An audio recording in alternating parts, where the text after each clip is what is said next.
Hey everyone, ready to dive into the untamed beauty of Kenya in just 180 seconds? Buckle up, because you're in for a wild ride. Our journey begins as the sun rises over the vast savannas. Imagine the golden light spilling over the horizon, illuminating the endless grasslands. Here the air is as fresh as the morning dew on acacia leaves. Swiftly we're taking you over to the Maasai Mara, a place where nature writes its own rules. Picture this, a cheetah dashing at full speed, its eyes locked on the horizon, the embodiment of grace and power. And there, a family of elephants, the gentle giants, roaming freely, their trunks swaying like slow dancers in the wind.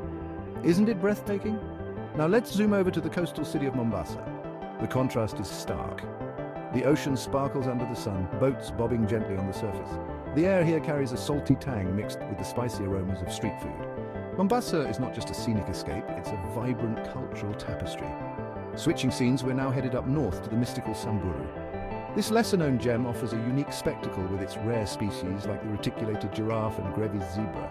The landscape here is rugged yet hauntingly beautiful, a palette of earthy tones that tells tales of ancient times. As we wrap up this lightning tour, remember Kenya isn't just a place you visit, it's an experience that vibrates through your soul. From the adrenaline of wildlife safaris to the serene beaches, every moment here is a story waiting to be told. And just like that, our 180 seconds are up. If you love this whirlwind adventure through Kenya, don't forget to hit that subscribe button. There's plenty more where this came from. Until next time, keep wondering, keep wondering.